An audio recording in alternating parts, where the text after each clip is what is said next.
Hi everyone, Ollie here. I hope you are well. We are back this week with our second episode in the Cooking Sustainably series. So we are today making a cracking, really nice lentil dal. Going to show you a kind of very simple way of putting that together. We're also going to serve that with some homemade rotis, which are like a kind of nice Indian sort of flatbread. Kind of fun technique to get the different layers involved there. So that's what we're going to be cooking today, and the focus is going to be on kind of celebrating vegan cooking. Basically, we want to try and big up the vegan movement, and hopefully this recipe will show you how you can make absolutely delicious dinners and meals without the need for any meat or dairy. And I'll be talking you through some of the research that I've done on the kind of benefits of eating vegan meals and trying to reduce our meat and dairy consumption. So that's us for today. We've got quite a lot to get through, so I will get cracking with it now. We are going to get started by kind of trying to tackle the dal first. So I've got some music on and I've got some stats ready to talk about vegan cooking as well. So first thing that we're going to do is prep our kind of base of the sauce, as always. Going to do an onion, some garlic and some ginger for the sort of base flavours of this one. So if you've watched any of these cook-alongs before, you'll know my preferred method of chopping and prepping an onion, but we're just going to go through the roots, as you'll have seen there, and peel the outer layer off. We are just going to be slicing this today rather than a fine dice. It kind of sweats down and again gives a little bit of texture and a little bit of body to the sauce. So that's what we're going to be doing.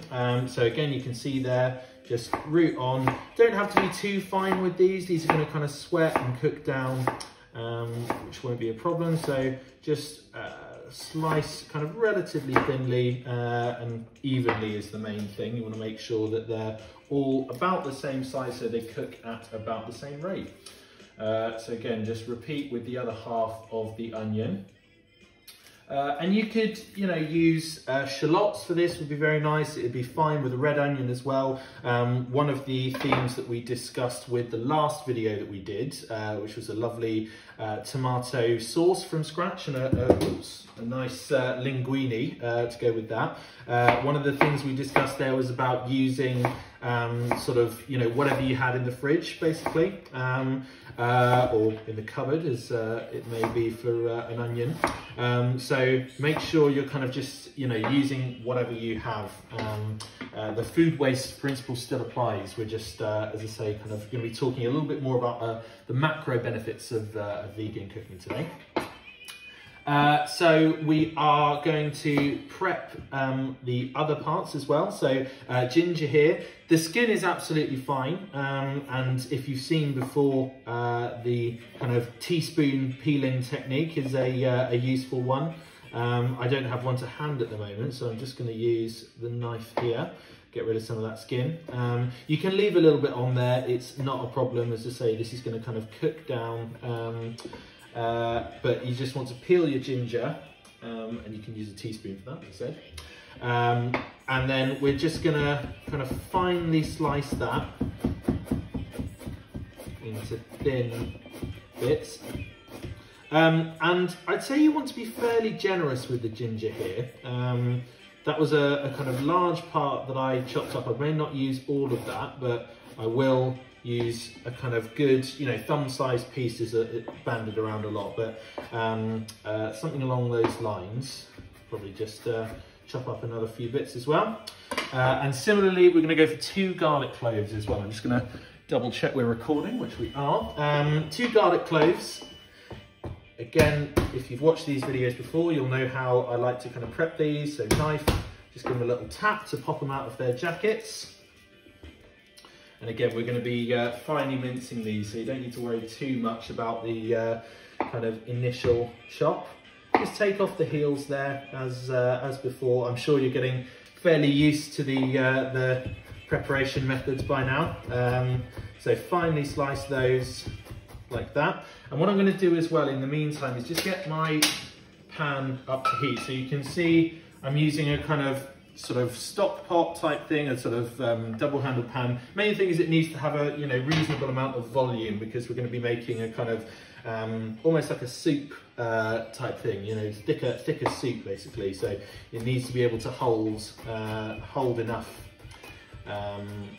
liquid and lentils and ingredients basically to cook. So saucepan will be absolutely fine if that's what you've got, but a little pot like this is perfect.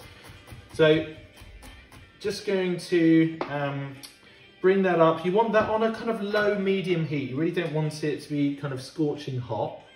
So again, just sort of adjust your heat accordingly. Just going to put a little bit of neutral oil in there, so vegetable oil's fine. If olive oil's all you've got, again, not a problem. Just maybe a couple of tablespoons or so in there, and let that kind of come up to heat.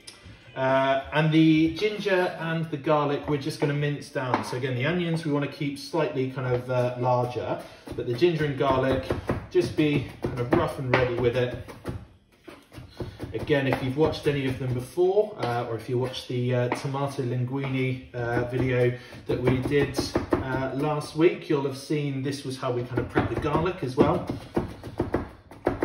This time we're just doing exactly the same, but we're incorporating that ginger in there as well.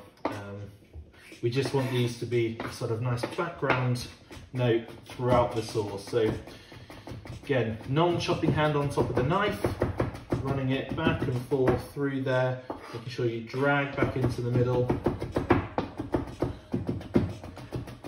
And just keep on going through until you get a nice sort of fine consistency. That oil is coming up to temperature, and we should be ready to go with these ones as well very shortly. So that's the garlic and ginger prepped.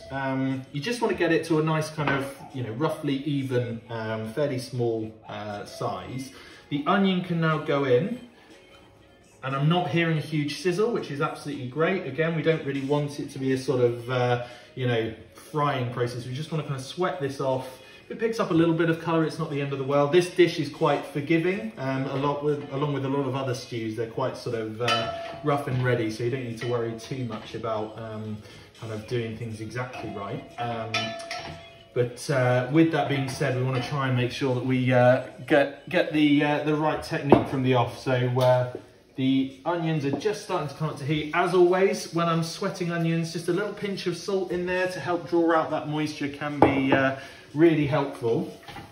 So they're going to go in there. We're just going to keep an eye on them. And we don't add the garlic and ginger yet because it will burn if we add it too quickly. So we are going to just leave that for now. Just going to adjust the camera slightly to make sure we can see everything. What we are going to add though at this stage are the spices. So this is a recipe that's kind of slightly adapted from a recipe on Bon Appetit, which is a kind of online channel. So sorry, I can just hear that heat of those onions starting to creep up slightly. So again, just make sure you're kind of watching, using all of the clues that you can find, oral cues as well as kind of visual ones, to keep an eye on those. But as I was saying, this recipe is adapted from a Bon Appetit recipe that I found online. The spices I've tried to keep super simple, so I've literally gone for just 3 spices of chili flakes, turmeric and cumin. Things that you could add here that would be really nice would be something like garam masala, would be really good, kind of spice blends, so you get quite a few different elements in there. Some cardamom would be really, really good. What else would be nice? Some, perhaps maybe even a little bit of kind of cayenne pepper, just to give it that extra heat element. Lots of sort of Indian spices, so cloves would be good in here. Perhaps some fenugreek maybe if you're feeling particularly adventurous. But to keep it nice and accessible, you can definitely get away with just using these. In terms of the quantities, I usually go kind of fairly equal parts of these, about a teaspoon of these each. And we want to add these in as early as possible in order to give them a chance to kind of cook out basically, so that they don't end up tasting sort of raw or chalky at the end. So I'm going to add about a teaspoon of each of these spices. should be okay. The one you have to be particularly wary of is chilli flakes.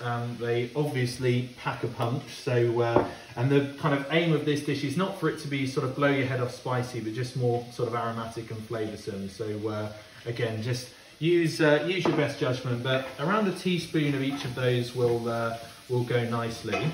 And that, by adding it at this stage with the oil and the liquid that comes out of the onion, just gives them a chance to sort of, yeah, cook out really, like bleed their flavour into the sauce.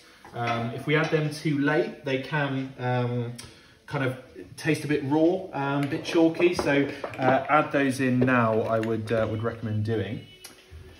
Again, now just keep an eye on your onions. They're starting to soften, which is absolutely perfect. So we can turn our attention to other elements of the dish. This tip or trick, if you like, that I found was to include some apple in the dal, like a green apple if you've got one. I find that this really kind of lifts and elevates the dish slightly. It's a nice kind of slightly kind of clean flavour that cuts through it. So I'd really recommend adding this in if you've got some. The way I usually like to prepare it is just using a box grater.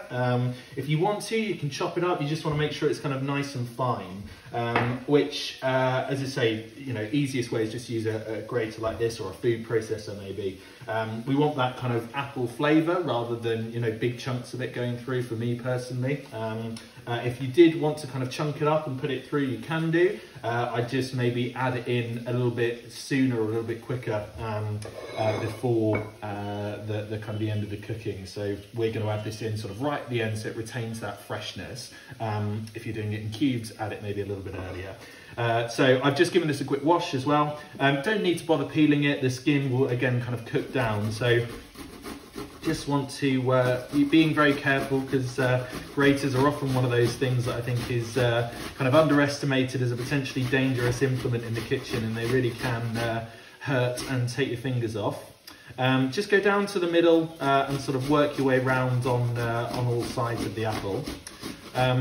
And it's certainly not a traditional ingredient, I don't believe, but it's really nice. Again, kind of this slight adaptation of the recipe suggested the apple, and gives a kind of, yeah, nice sort of relief, if you like, from the sort of more earthy flavours of the onions and the lentils and spices and things like that. So super rough and ready. Get that grated. Try not to leave sort of too much of it on the stalk, and then set that aside, and we will add that in kind of nearer to the end of cooking, I'd say.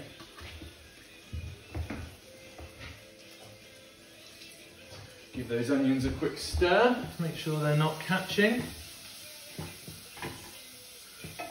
If you do find that you kind of, you know, for whatever reason have lost a bit of control of the heat of the pan, you can just add a little splash of water in, and that will sort of kill the heat fairly quickly. But hopefully, if you're kind of maintaining a sort of low medium heat, that should be absolutely fine. We can now probably add in our ginger and garlic. You can see there's quite a lot there. And the reason for that is there's not too many ingredients in this dish. It's kind of hopefully fairly straightforward and fairly accessible. So the ingredients that we do have, we want to really come through, particularly the ginger. I think, you know, put quite a lot of the ginger in, gives it that nice kind of undercurrent of heat, if you like. And it's a really good way of sort of, again, similar to the apple, getting that nice sort of clean flavour through it. So add that in, give that a little chance to cook off.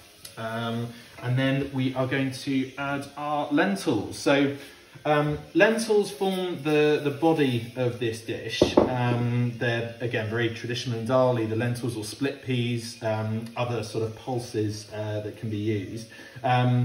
The reason I use lentils, is the cook time is a lot shorter than something like split peas, and they kind of go to a nice, say, almost soupy consistency. But also, on the theme of vegan cooking, they are a fantastic source of protein that isn't meat, basically. So I mentioned I was doing some research and would have some studies and stats for you. So was looking around the sort of impact of meat, the environmental impact of meat particularly, and the sort of red meats of lamb and particularly beef. Their carbon emissions, I think, are something like 20 to 30 times higher than, in fact, it might even be higher than that, 30 to 50 times, I think, was the stat that I read, higher than legumes or pulses like lentils. Beef is around kind of 60 on the kind of scale of carbon emissions per kilogram, versus lentils, which I think are around 1.5. So really, really good option to kind of give you that nutrition that you need. We all need protein, really important, but trying to find it from more sustainable sources. So lentils are what we use here. And, in this dish, obviously you wouldn't sort of replace lentils with beef, as it were, but in terms of thinking on a more general scale about where you can get your sort of protein sources from, lentils are a really, really good option, along with other things like, barley or other pulses, split peas, couscous, things like that, can be really, really good options. So one to consider. We're going to add those in now because those onions are kind of sufficiently soft, and that garlic and ginger is just smelling really, really tasty. So going to add those in. Recipe calls for about 400 grams. I usually just sort of eyeball it. I think that's probably most of that pot there. They are going to expand in size. I'm just going to grab a tea towel actually to make sure that I can handle the pot okay. And I'm just adding these at this stage just because it gives them a chance to sort of toast ever so slightly on the bottom of the pan with that heat. It gives them a little bit more chance for those flavours to incorporate, but much like if you're making a risotto, it's just a nice extra way of kind of giving a very, very subtle change in flavour. So we add the lentils now, and then in goes our coconut milk, which is an ingredient I use a lot. Often, if you're using the full fat one, it will have the kind of cream at the top and then the liquid at the bottom. Just give it a little kind of breakthrough with a knife or a spoon, something like that. That way you can allow the liquid to come through there. Hopefully you can see that. And there, that liquid is just going to help to deglaze and lift all of that lovely kind of fond off the bottom of the pan as well. So just want to make sure you get all of that lovely creamy coconut goodness in there as well. Make sure you're not leaving any behind. Sometimes if you're doing it like this, they do separate out, so make sure you kind of get all of the different elements of both in there. Cool, and then volume of water, you want to go for about 1.5 tins. So I've got some boiling water here, which will just help to kind of speed up the process. But yeah, about 1.5 tins of water. In fact, I think I'm going to start with just one, and I can add more if needs be. This is, again, a recipe that if you want to, you can sort of follow the exact measurements and things like that. I usually prefer to just kind of eyeball it to see where we are. The coconut milk and the water will be absorbed by the lentils, basically. So we want to bring that back up to a boil. Hopefully I'm going to be able to show you the pot and where we're at now.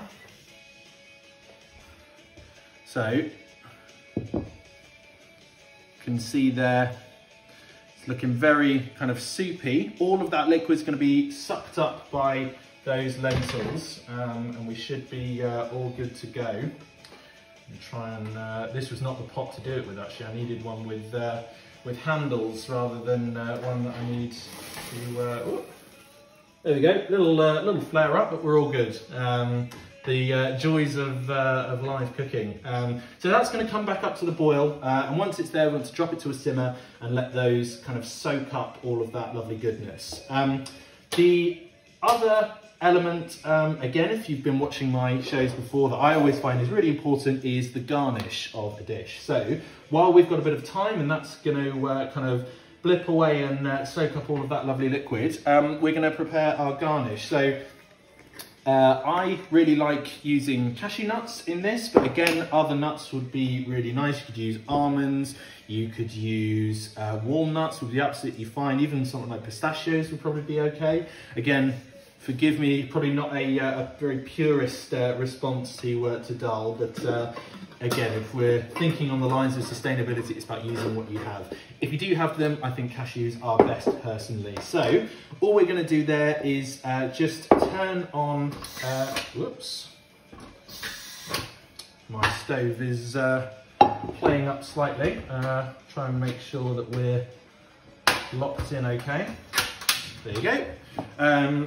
We're going to get this onto a kind of medium heat. Again, we're looking to toast, and they can sort of burn very, very quickly. So make sure that you're kind of keeping an eye on it. But yeah, medium heat on this one. And we're just going to toast the cashews. One really kind of good test, if you like, or a good sort of taste test is to taste the cashew before you toast it and taste it afterwards. And I promise you, you will be able to tell the difference, and you will never have another untoasted cashew again. It really does make all the difference. So they're just going to be toasting up. Another element that's not kind of written in the recipe but is really nice if you've got it is some desiccated coconut or coconut flakes. Really, really good way of just kind of amping up that coconut flavour. So if you have it, if you want to, please feel free to add it in. I'm going to drop it in here just so I've got it to hand, but you certainly won't miss out if you don't have it. The cashews and the parsley or coriander is a really, really nice way to sort of finish it off. There's also some lime that goes over the top at the end, along with a bit of seasoning, which really does sort of bring it to life. So really, really nice. That is just kind of coming up to the boil, so I'm going to drop that down now to a little simmer and let those cook. I mentioned red lentils are kind of a much quicker way of cooking things. You want to basically cook them for about 20 to 25 minutes. You will be able to kind of get a sense of when they're done. The liquid will have been pretty much fully incorporated. They'll go nice and soupy. You just want to make sure that you're kind of stirring them occasionally and topping up with water if needs be. If you've got to about 10-15 minutes of the way through and there's still, no liquid left, top it up with a little bit of hot water and kind of let that simmer away. So just sort of watch it, play it by eye. And we're going to add in our apple around 5-10 minutes from the end of cooking, basically. Just, it helps it to sort of keep its freshness, maybe. If we add it in too early, it sort of dulls that nice kind of bright green apple flavour. So that's the kind of pretty much the majority of our cooking of the dal done, if you like. We just have to sort of watch it now. In fact, I am going to go for that other half a tin of liquid. I'm just pouring it back in the tin because gives me a chance to fish out any last bits of coconut in there, which is always a good thing. So that is going to tickle away. Meanwhile, we need to keep an eye on our cashews. They're just starting to toast and smelling absolutely wonderful. Hopefully you can see some of the slightly brown bits there. And what that does is it gives us time now to focus on our rotis. So these are a kind of traditional sort of Indian flatbread. They're kind of slightly, I suppose, slightly similar to naan, perhaps not really similar at all actually. They're flat rather than risen. Similar to parathas if you've had those before, but they're a really nice way of kind of eating the dish. You can sort of scoop the roti into the dal, pick it up and have it sort of just with your hands pretty much. So I always like making them with this. They're actually really easy to do as well. Again, I'm sure there are more kind of authentic and traditional ways of doing it, but as a kind of cheats, midweek meal way of doing it, it's really, really simple to do and to pull together. So those cashews there are starting to get toasted. I'm just going to add in maybe a tablespoon or two of this desiccated coconut as well, that I'll be able to scatter over at the end, just to give a nice kind of extra coconutty flavour. And that's just going to toast up as well. Again, just take some of that sort of raw, harsh element away. So, rotis, as I was saying. The recipe here, I'm actually not going to do the kind of full amount that was said in the recipe. I think the recipe had 200 grams of flour. I'm just going to half that because I don't need as many for today. Likewise, if you want lots more rotis, double it, half it, do whatever you want with it basically. The important ratio to consider is for kind of 4 parts of flour, we want 3 parts of water. So if it's 200 grams of flour, we want 150 ml of water. I've gone for 100 grams of flour here, so I've got 75 ml of water. And all we need to do is grab a spoon quickly and mix them together. I'm going to add a pinch of salt here. Super simple recipe, and it's more in the technique that helps to give it that kind of signature sort of slightly flaky flavour, which is really nice. So pinch of salt in, and in goes the water, and we just want to mix them together and give that a little bit of a kneading to bring the dough together, form the dough as one. And if you need a little bit more flour at this stage, then you can absolutely add some, but it should kind of come together mostly on its own. You might just need a little bit of flour to do this. And oh, I have left those slightly unattended. They might be just burned ever so slightly. We call it extremely toasted. There you go, that's what I was saying. You have to watch it like a hawk. Do as I say, not as I do, clearly. They're just about salvageable, so I'm going to take that out, but you can see they've gone slightly darker than I would have wanted. So yeah, a lesson learned perhaps. Going to scrape the last of those out. They'll still be fine, so if you do end up doing that as well, they'll still taste okay. If they go probably much darker than that, you may want to think about maybe doing it again, but they still smell very good. Slight char to them, but yeah, we'll pretend that that's what we're after.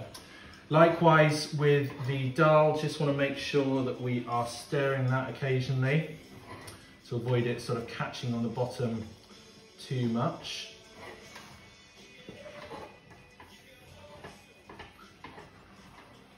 And it's already smelling absolutely delicious. That ginger is really coming through, which is lovely. The spices really don't need very many, and they go a long way as well. So you can see that liquid just getting sucked up. I'm just going to make sure that's on a nice kind of low heat. We want it to simmer rather than a boil.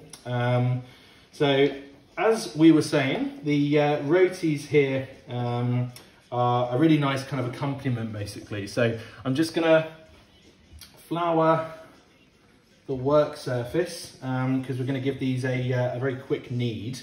If you've not kneaded bread before, it's a good chance to do it. Very therapeutic exercise, I always find, and helpful in terms of kind of de-stressing yourself, I think. You can take your anger out on the bread, perhaps. So you can see here that's kind of come together. It's still quite a loose dough, quite a wet dough. So we can add a little bit more flour if we need to. But the kneading process is very, very simple. You just want to kind of bring it together, which hopefully you'll be able to do in the bowl mostly. And then in terms of the kneading, just want to push it away and drag it back. Push away, drag back. You can actually, if you get kind of particularly confident with it, do it with one hand. So one hand either side and do a kind of V shape like that. This dough is not a risen dough, so we don't need to knead it kind of a great deal. You just want to do it to sort of bring all of those kind of clumpy bits together and begin that kind of gluten development. Again, we're not going to leave this for very long either, so you can sort of get away with a kind of very quick knead basically. Usually for things like pizza dough or leavened breads. You want to give it a good kneading of about 10 minutes or so. For this kind of dough like this, you can get away with a kind of short 3-4 minute knead. Again, please forgive me, bread purists, if that's not quite the case, but every time I've made these, they've come out pretty well. So I'm going to stick to the tried and trusted method. You can see there that gluten is just starting to develop, still a little bit sticky, so you can see that I'm adding kind of more flour as I go. That is as much for my hands and the work surface as it is for the bread. And I'm just kind of giving my hands a quick rub and trying to get as much of that off my hands and back into the dough. That's kind of a little bit about what this kneading process is for. So you can see that sort of brought together now. Those gluten strands are starting to get stretched and developed. It's gone kind of less sticky and more tacky, I'd say. Part of that's the addition of the flour, but it's also the kind of dough beginning to hydrate and suck up all of that water. So that feels okay for me. I'm just going to try and use the dough to clean the work surface, pick up all of those extra bits. This is a very odd kneading style today, but as I say, it's a kind of pretty straightforward dough recipe. The technique, I'd say, is what's more important here rather than the kind of exact levels of sort of flour and water. Again, just keeping an eye on your dal. That is coming together nicely now. Those lentils are already kind of cooked down a lot. They've started to go kind of a little bit mushy, a little bit soupy, but that's actually kind of what we want for this dish. You can see the consistency there is obviously a lot soupier, a lot wetter, which is absolutely fine. So we've just got that on still quite a low heat. We've not seasoned it yet as well. The important thing is to season at the end rather than at the start. That is kind of critical really for tasting when things sort of cook down. Because if you season at the start, it then cooks down, intensifies, it may become too salty or too peppery. That is the dough. We've got that kind of there ready to go. If you can give it, a few minutes, kind of 20 minutes or so just to rest, to relax, then great. Today, because I'm conscious it's a video and I don't want 20 minutes of dead time, I'm going to crack on. Ordinarily, you'd let that rest for 20 minutes, half an hour, just to let that gluten kind of relax a little bit. What we're going to do though is crack straight on. So I'm just going to give my hands a quick wash.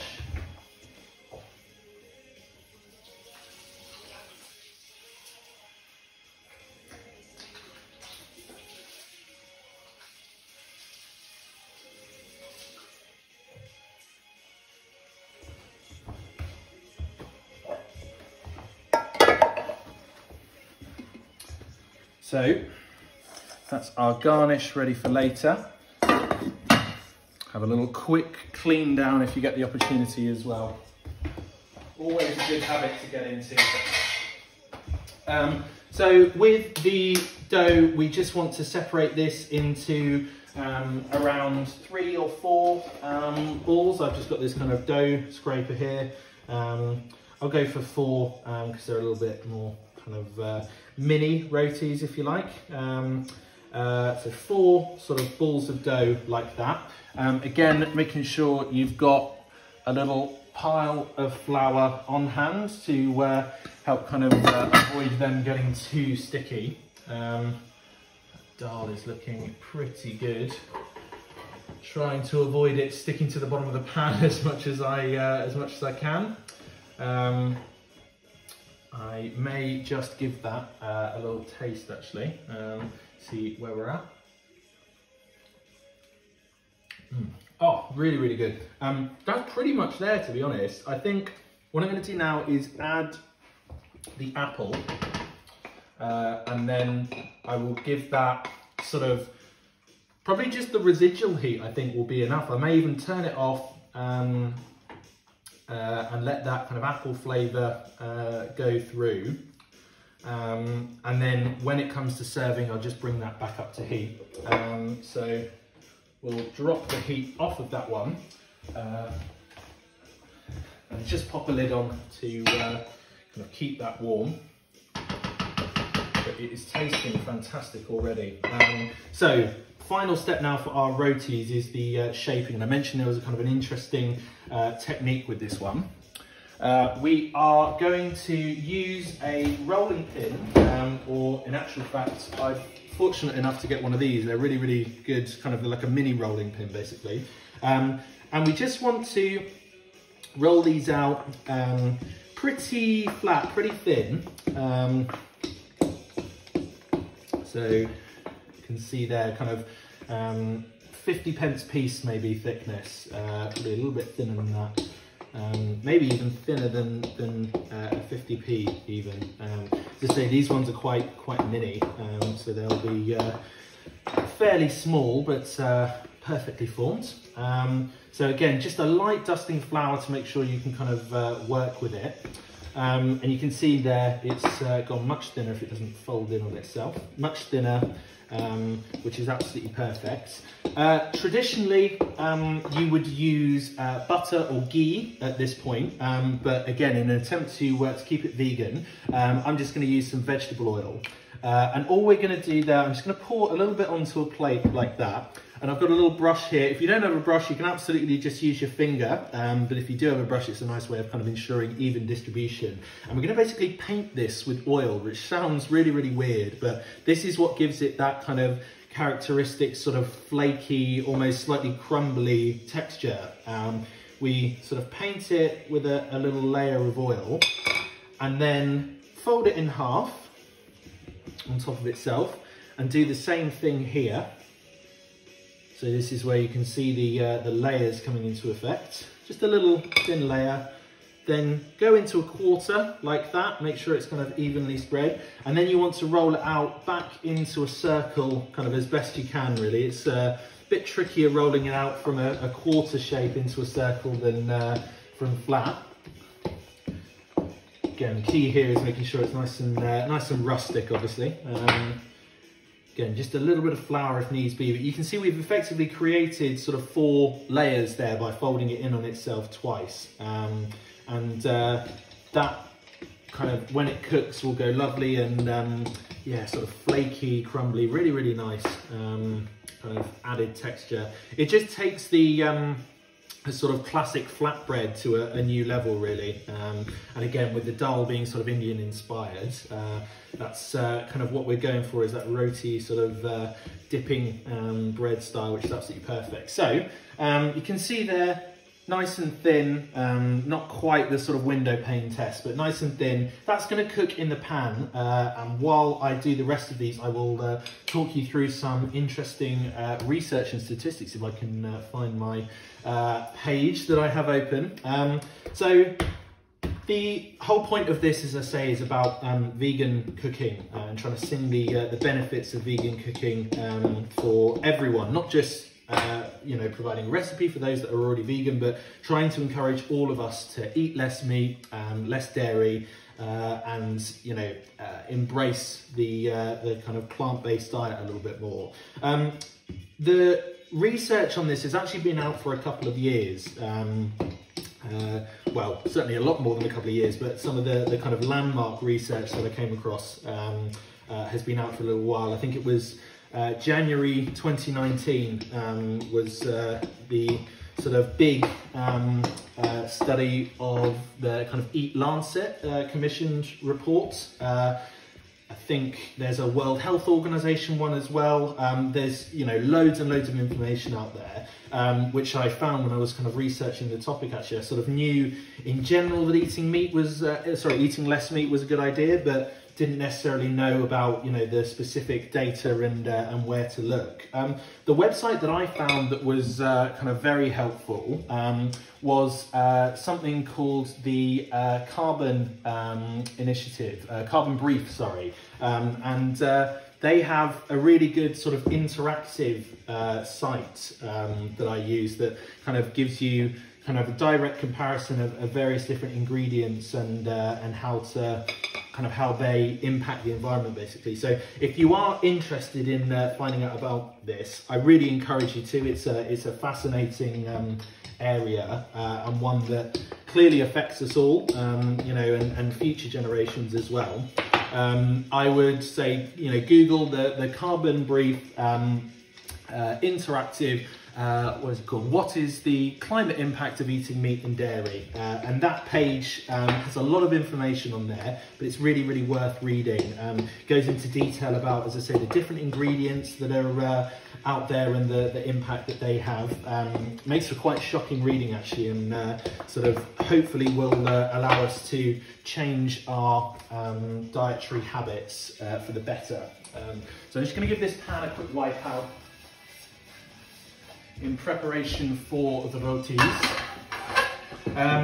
One of the kind of key findings that I found was around kind of red meat. So again, I sort of knew that red meat was generally considered pretty bad for the environment, but beef specifically, I think it's something like, yeah, 60, if I can get my documents up, 59 kind of carbon emissions per kilogram, as opposed to the next highest, which was lamb, which is less than half of that, so 24.05 for lamb in terms of the sort of emissions per kilogram. Again, I'm not sure exactly on what the statistic is, but you can see relative to the highest beef, it's actually less than half. So beef is a real killer. Lamb is the next one in terms of ones to avoid. Cheese is pretty bad as well, so that comes in at 21. Pork and chicken are better, but are still far higher than a lot of the kind of plant-based options. So pork is 7.2 and chicken is 6.1. Lentils come in at a pretty cool 1.6, so kind of various other pulses are also in that kind of equation. And finally, the lowest ones are vegetables, so onions and kind of leeks and garlic and things like that, coming at 0.3. And various other vegetables that are on there are a lot lower than the meat options. So what they concluded from this was that clearly there's a kind of change that needs to happen in terms of the way we eat meat and the way we consume meat. And they actually kind of took it one step further and looked at the various different diets that could be suitable for, you know, our kind of global diet, if you like, because the other thing to, you know, factor in is things like land usage and the amount of water required and things like that, all of which again point to the fact that beef, red meat is really to be avoided as much as possible, as it's the kind of worst offender in terms of the emissions and things like that. So they looked and they found that a kind of pure vegan diet can reduce your individual kind of carbon consumption by 57% when compared to the sort of business as usual diet at the moment where we're eating too much meat. The other interesting things that I thought, again, I kind of found that sort of, you know, useful to know how much, but also fairly predictable. The other things that they found were that vegetarian diets could reduce it by 43%, so still allowing kind of cheese and milk consumption, and flexitarian diets, so this idea of kind of being vegetarian the majority of the time, but still allowing yourself an occasional indulgence of meat or dairy, so no more than one portion of red meat per week, and trying to kind of substitute out about 3/4 of your meat and dairy for plant-based products. They found that they project rather that a flexitarian diet could result in a 37% reduction, so well over a third of your carbon contribution of a normal diet could be cut out, still by being able to have kind of meat and things like that, but to focus in on those kind of really bad offenders of red meat and dairy. You can still eat meat and have a huge impact. So that, I think, is what I want to try and kind of come across with this meal, is that this is a really good one to have in your arsenal for you know, meat eaters and vegans alike. This is a great way to kind of reduce that overall consumption while still getting a really, really tasty dinner. So, rant over, but hopefully that's helpful in terms of some of the knowledge. As I say, carbon brief, interactive, impact of eating meat is where I kind of found the majority of the information. Really, really good page there to help with that. So back to the food. I'm going to get this pan back onto a sort of medium heat here. And we're just going to toast up these rotis. They actually cook in a dry pan. So again, just want to make sure you've got a little bit of flour on the outside of those. You saw me kind of layering that in. It helps to make it really, really nice and sort of, yeah, flaky and crumbly, which is delicious. I'm going to pop this back on the heat, just a very, very gentle simmer, because that is pretty much cooked. It's smelling absolutely wonderful. All I need to do with that now is give it a taste for seasoning, which is exactly what I'm going to do. So that apple's been mixed through. You can see the texture's completely different now. It's kind of very thick, but slightly soupy. Absolutely where we want it to be. If you want it a bit thinner, splash of water, splash more coconut milk will be absolutely fine. But I'm going to give that a kind of quick taste. Oh, yeah, adding the apple at the end really does make a difference. It gives it this sort of sweetness, but also a tartness that really comes through. Really, really tasty. Does need a little season up though. So good pinch of salt. Again, remember the sort of quantity that you have here. We've got a lot of dal. I think that would easily be enough for around 4 people there. Touch of black pepper as well. Stir that in.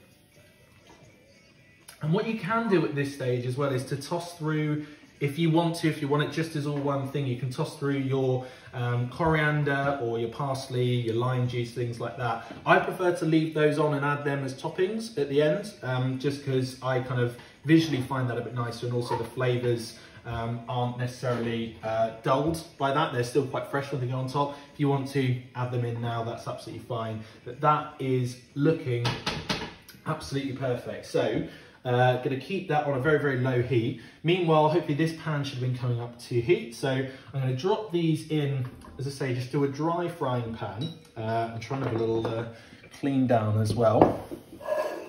We've got our garnishes ready here. The only other thing that I need is to just pick some herbs to go on top. So I've got parsley here because that's all I had in the fridge. If you have coriander, that would work well as well. But both of those I think would be okay. You can see there that the flour is meaning that that's not sticking too badly, which is what we want. Likewise, I think hopefully by that kind of constant stirring, we've managed to avoid that sticking to the bottom of the pan, which is always a good thing. This one, as I say, you want it on a kind of medium-high heat to cook this through. In the meantime, I'm going to try and make sure I'm all set, ready for service.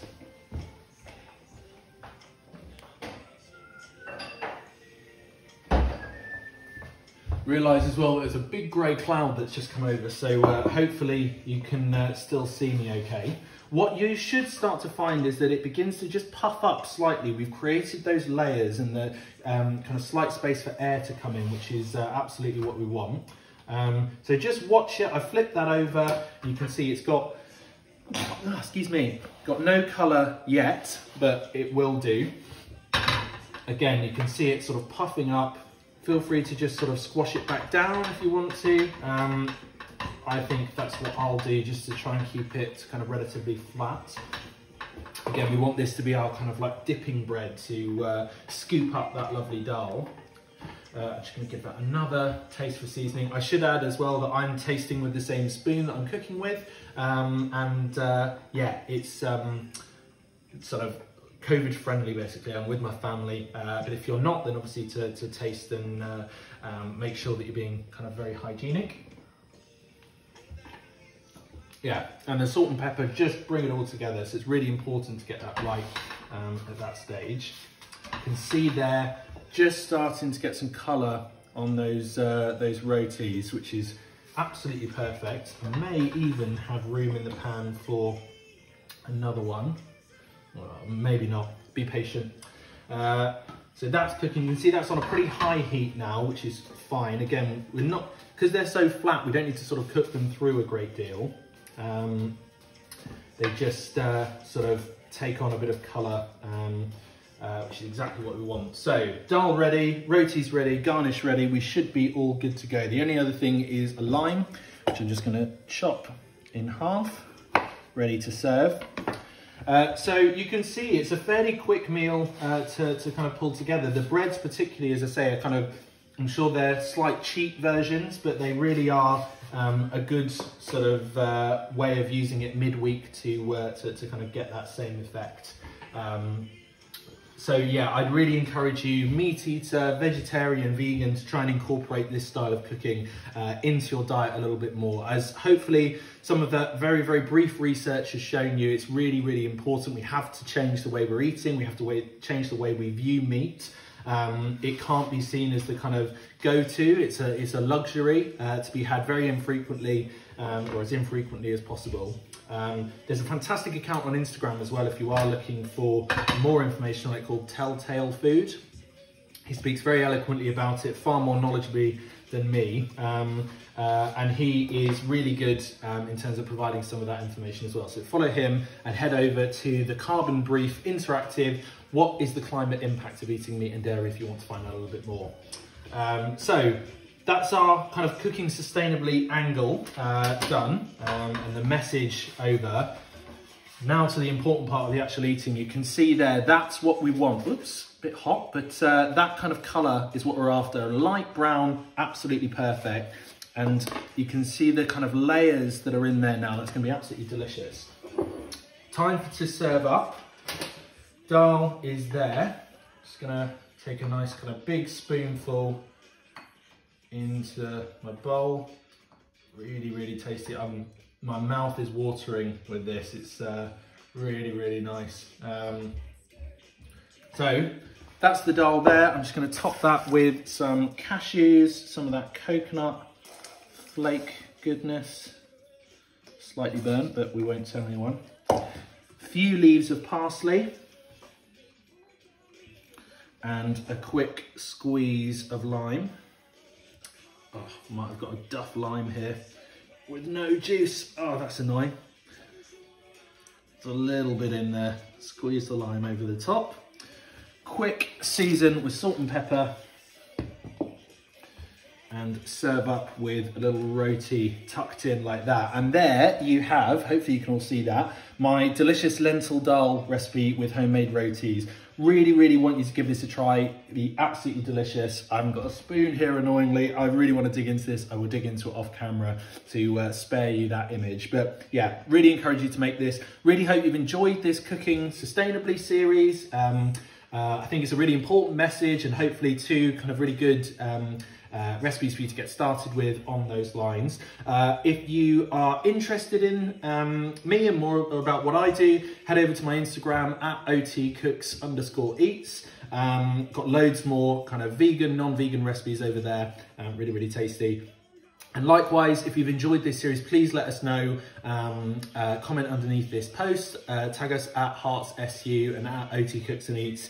If you do recreate this, or if you want to see a few more recipes, we love hearing from you, and really hope that in this weird world that we live in at the moment, something like this can be really helpful. So thank you very much for watching, and I will see you next time for another episode of Cooking with Hearts and Cooking with Ollie. And in the meantime, stay safe and enjoy your cooking.